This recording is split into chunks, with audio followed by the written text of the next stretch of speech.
Hello, I'm Kevin Shuken. This is QUEST.TV. Today we're here in New York City for Earth Day, and we're here on Vanderbilt Avenue, just in the back of Grand Central Station. And there's some great booths here. We've got live music, we've got some great people, and we're going to go get some interviews and get some great information for you.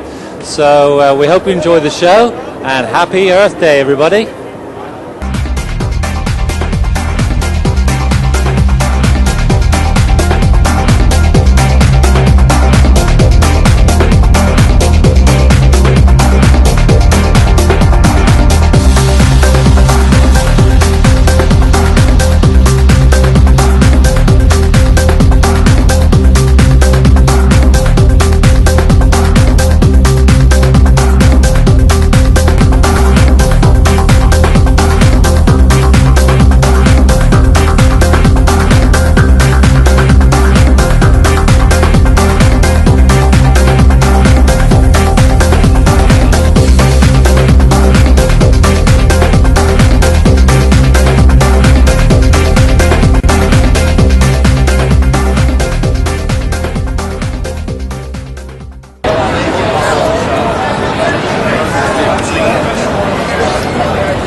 I'm here with David Vesprini from the Tesla Motor Company, and I'm standing in front of the Tesla Roadster. And what an amazing piece of engineering you have here, David.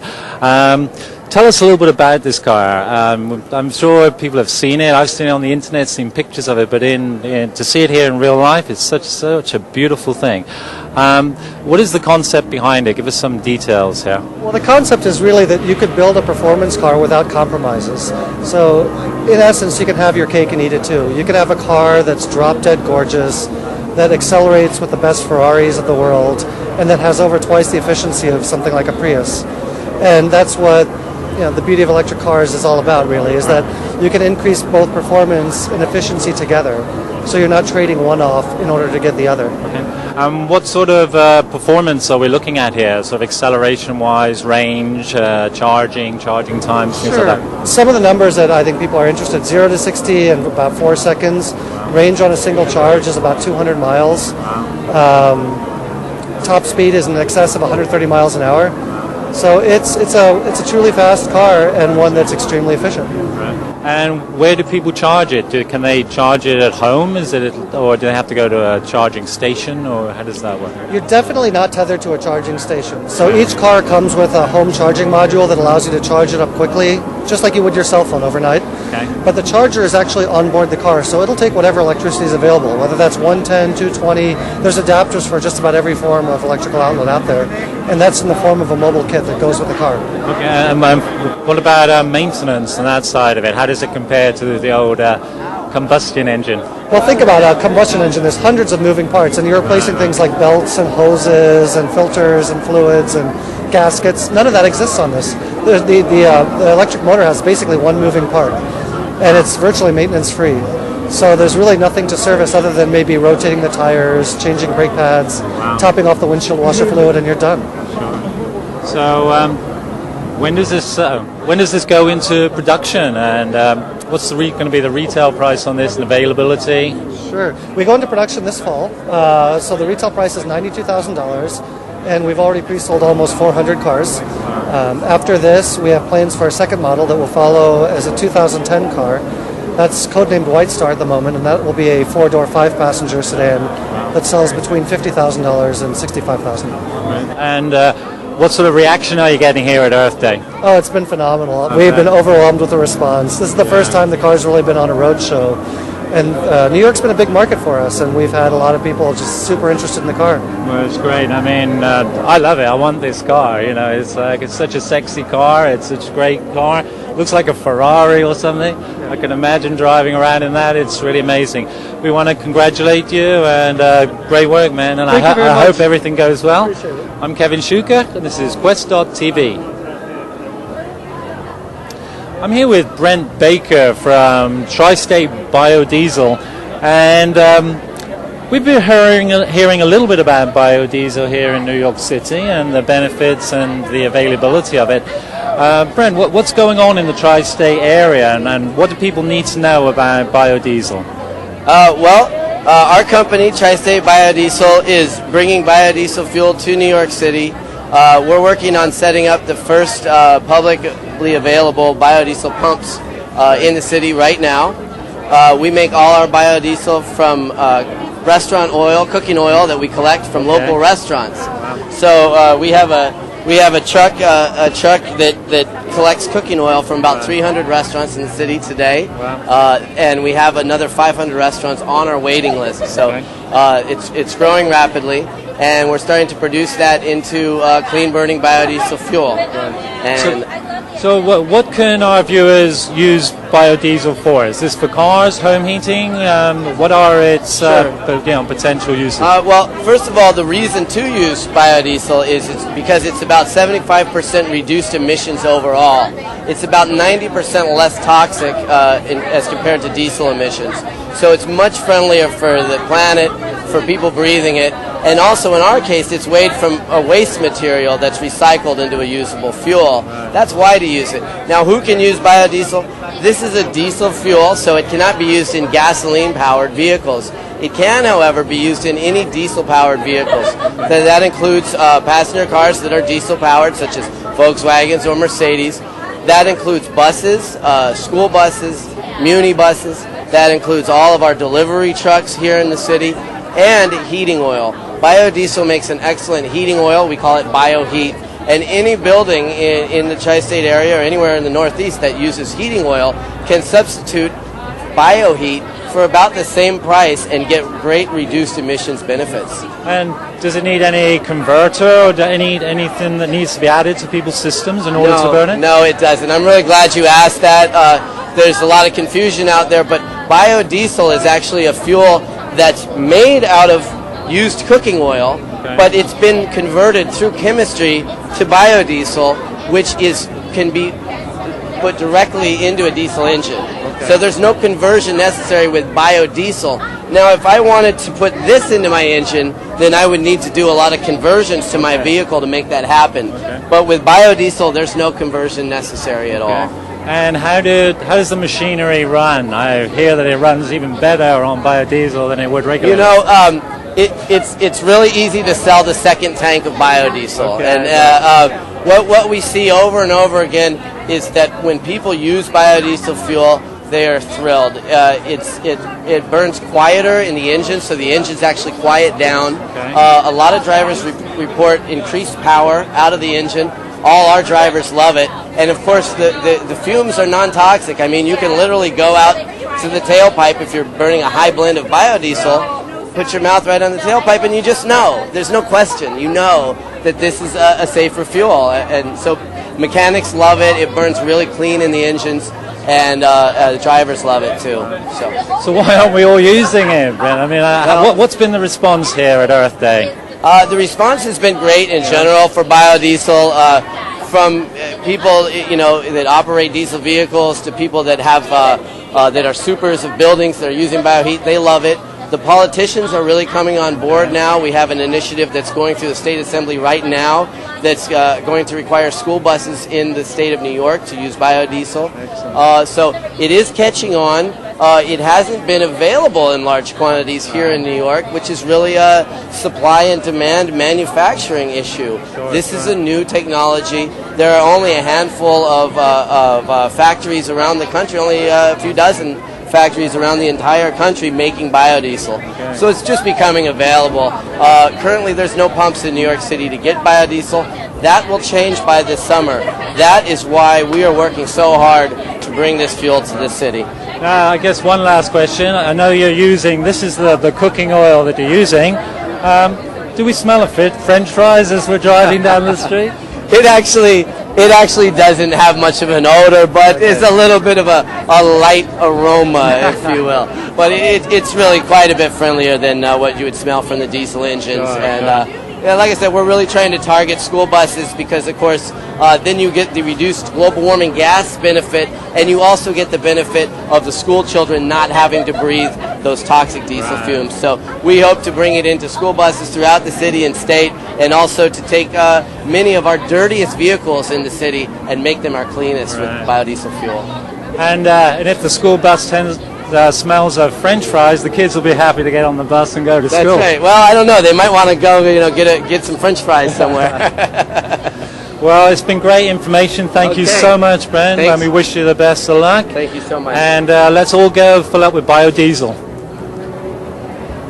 Place section. You should come up there. It's great. Yeah. All right, cool. Well, you do the thing and I'll give you something else. I'm here with Michael Schwartz from the Catskills Animal Sanctuary, and here also with the Friends of Animals, and we're selling T-shirts. And Michael was telling me some very interesting stuff that perhaps veganism could in some way help with global warming. Give us a little bit more information on that, Michael. How does that go together? Well, there's been a study by the University of Chicago that shows that switching from an animal-based diet to a vegetable-based diet is equivalent in its effects on global warming to shifting from driving an SUV to driving a regular car. So it seems to me that if you're the type of person who feels strongly about global warming and you wouldn't drive an SUV, you wouldn't be seen dead in it, you should also consider switching to a vegetable-based diet and reduce your carbon footprint. So how does that work exactly then? So how by not eating an animal do I possibly change the carbon dioxide effect on the planet?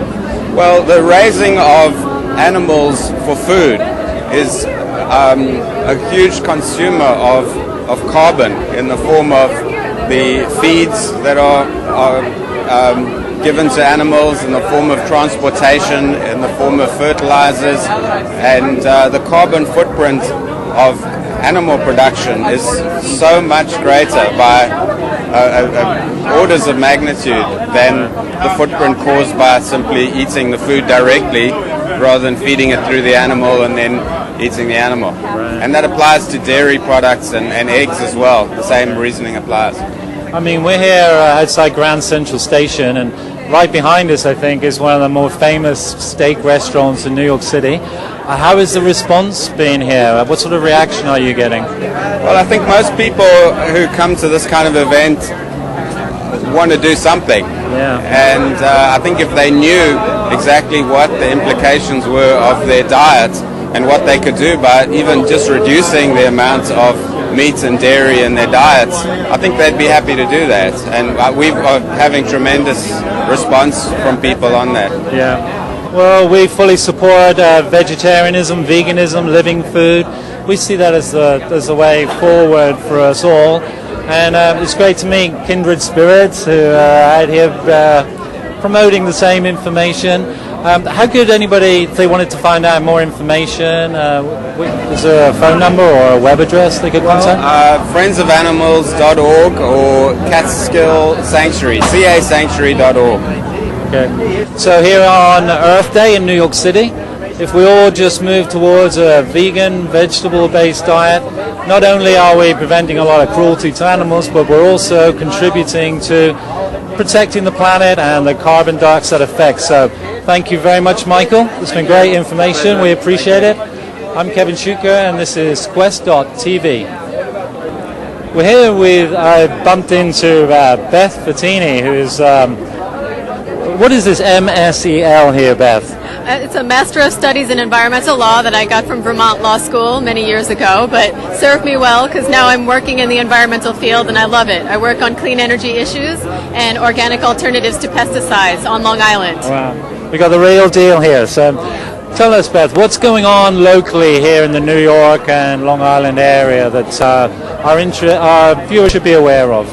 Well, there's so much going on in New York. They're really calling this a green city now, and it's really true. I came all the way from Long Island just to be here to experience this. It's amazing for Earth Day. Yeah. But on Long Island, one of the things my group is working on is a clean energy leadership task force. And we actually get all the towns, there's 13 towns and 2 counties. We get them all in a room 3 times a year, and we talk to them about clean energy issues and the different technologies and the programs available to them so that they can put in place, these programs. So we have towns doing solar and biodiesel and buying hybrids, and they're role models for the community. That's right. And how would you say the public responding to this type of new, really, information? It seems to me that everybody is here anyway, is very excited by it. Yeah. How do you feel when you're out, say, on Long Island, in the general public? What is their response? It's getting there slowly. I noticed just recently, since the Al Gore movie came out, I think there's a lot more awareness and interest in these issues, and I think shows like this are wonderful because the media really helps to create that awareness that then the environmental groups can sort of make use of. Because then I'll be called to ask, I'll be called to speak at schools and libraries and community groups, and then people are interested because they've heard about it a little bit in the media and they want to learn more. So it's great. So it's happening. Great. And if somebody wanted to find out more about Long Island area, how could people contact you or your organization? Sure. It's neighborhood-network.org, and on there they'll actually find a listing of organic landscapers that service all of Long Island with no chemicals. So that's another great thing to look for, neighborhood-network.org. Great. Well, we want to thank Beth so much. It's great to bump into you here. And I'm Kevin Shuka, and this is QUEST.TV. I'm here with Raquel Garcia from the Earthday Network. And Raquel, I believe that you're the original organization that started the Earth Day. That's fantastic. What an honor to meet you and your group here. How did Earth Day start? When did it all begin?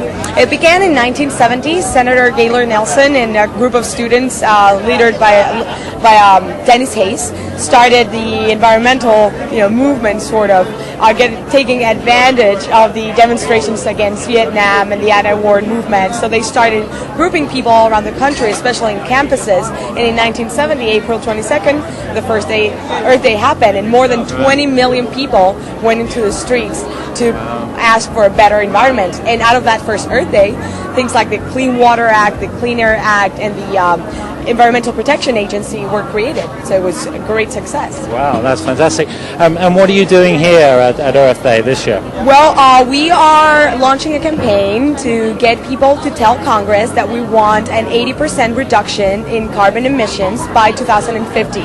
And we have printed 30,000 postcards for people to send to their congresspeople in Congress. So it's really cool, and we want the politicians to notice that constituents care about the environment. Yes, we want the politicians to know, don't we? We want them to, yeah. And how's the response been here? How are people, how they're responding to you? It's amazing. We brought postcards more than we thought that we would use, and we ran out of them. So it's been amazing. We are really, really surprised. And we wanted to have more for tomorrow at the great Central Park event, but we don't have any more. So it's been great, incredible. That's great news. Now, let's say somebody's at home and they're like, how could I get involved here with the Earth Day organization? Do you have volunteers? Do you have how could they join or be part of it? Well, you can go to www.earthday.net, and there you can see all of our programs, all of our activities, camping for communities, volunteer opportunities, staff opportunities, and of course, making Earth Day every day. Making Earth Day every day. We love that concept. So we want to thank you so much. Happy Earth Day to everybody, and thank you so much for all the great work you've done over the years, and good luck for the future. Thank you.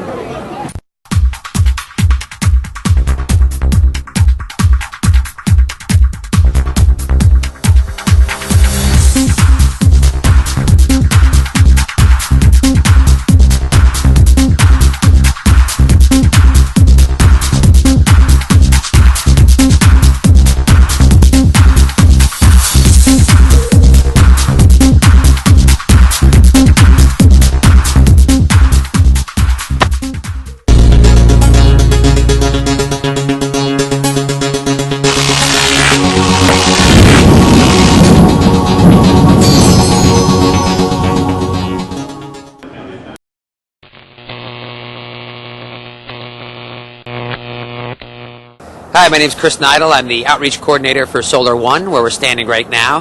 Solar One is New York City's only standalone solar-powered education center.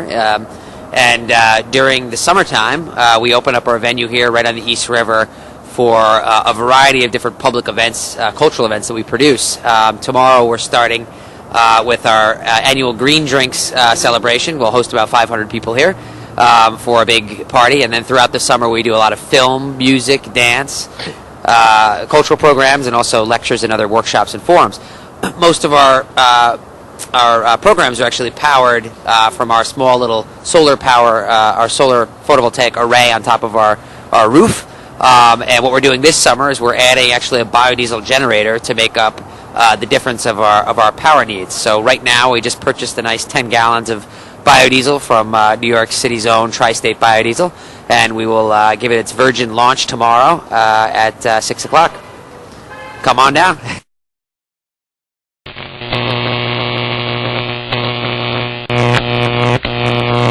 Good evening, I'm Kevin Shuker and this is Healthbox. Tonight I'm coming to you from Bonobo's Restaurant here on 23rd Street in New York City, and we have an extraordinarily amazing guest, David Wolf, author, raw foodist, star of Mad Mad House, and David's in town promoting his new book. So David, tell us a little bit about your book.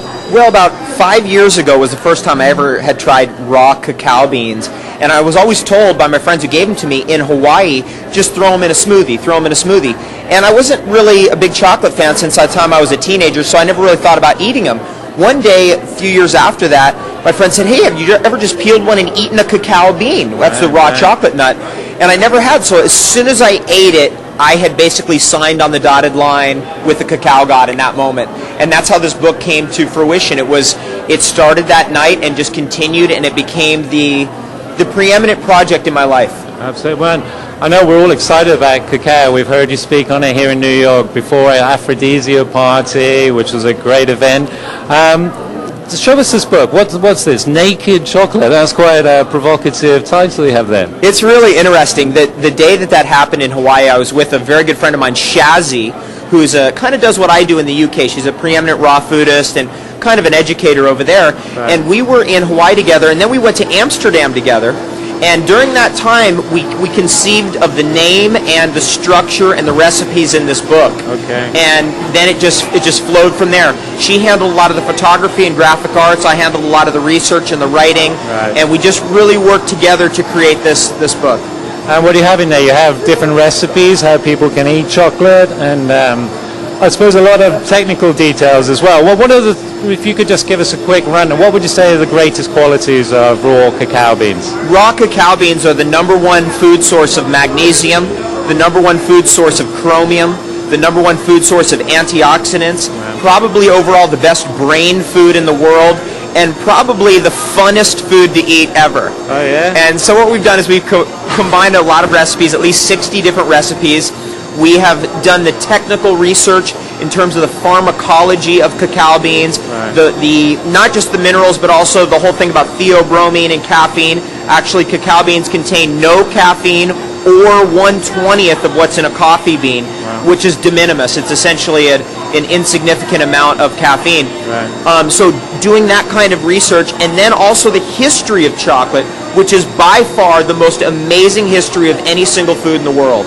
I mean, everybody in the world eats chocolate, but we're all eating chocolate that has dairy products in it, and it's a cooked product. Whereas now, this is an opportunity to move to its raw state, which is far more exciting. Where do these chocolate beans come from? I'm really into the chocolate beans that come out of Ecuador. Okay. One of the reasons is because Ecuador traditionally has grown the best cultivars of cacao in the world, and the ones that I'm really into are Theobroma cacao, Criollo aromaca. That's the exact derivation. It's actually a blue-colored fruit. The skin of the fruit that cacao comes from, it's a nut that comes from a fruit. The skin of that fruit is blue, and of course blue foods are always magical. I once tried sprouting them. I don't know if you've ever tried that, and I was quite surprised. They kind of like broke up and came like gelatinous around the outside of it. And I ate them, and it was a different kind of experience. Have you ever tried sprouting cacao beans? Well, Kevin, today's your lucky day because I have sprouted cacao beans here for all takers who are willing to take them home and plant them inside their windows. Yeah, that's great. great. It is an incredible fruit. I mean, it is the greatest fruit in the world. And when they sprout and you have the little trees growing in your house, which I do at home, it's a fantastic thing. Yeah, and the energy is amazing. And do they bear beans even when they're a small plant, or do they have to grow a certain height before? They'd have to be about 4 or 5 years old, but they will bear inside a greenhouse in a northern climate, meaning they'll bear fruit indoors, which is extremely unusual for a tropical fruit tree. Wow, that's incredible. So we can all be planting cacao trees. Absolutely, right, at home, definitely. Yeah. And I know you're a great advocate for planting fruit trees as well, so now we can have fruit trees and cacao trees. You got it. Wow. Right. That sounds like a great plan to me. So we want to thank David very much, and good luck with the book, David. Again, thank you very much, David, and we look forward to a really exciting lecture this evening on raw cacao beans. Thanks so much, Thank you. Thanks, Good Kevin. job, bro. Yeah. Cool. That was good. Right on. Right on.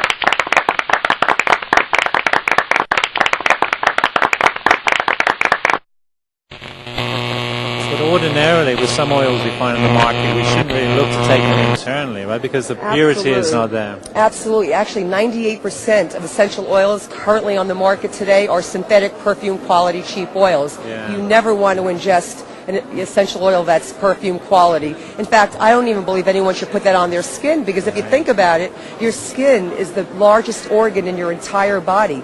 Anything you put on your skin gets into your body anyway. So whether you're breathing it or applying it topically, it's getting into every cell of your body. That's right. And so how can we use this on the skin? Do we put it on, we can put it on our whole body, or just put it on our feet or our hands and get it absorbed that way? Well, they get to every cell membrane no matter where you put them, but however, the feet are an amazing place to put the essential oils. Firstly, we have very large pores on our feet. For instance, if you put a drop of peppermint on your foot, you'll taste it in your mouth. Okay.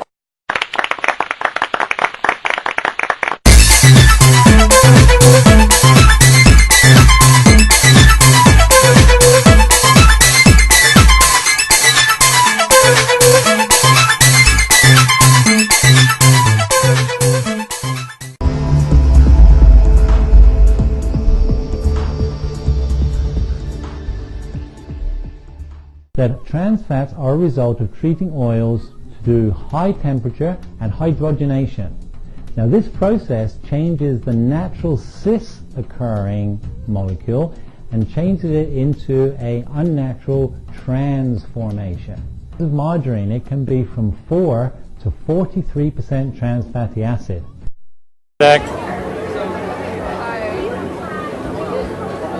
I'm here with Michael Schwartz from the Catskill Animal Sorry again.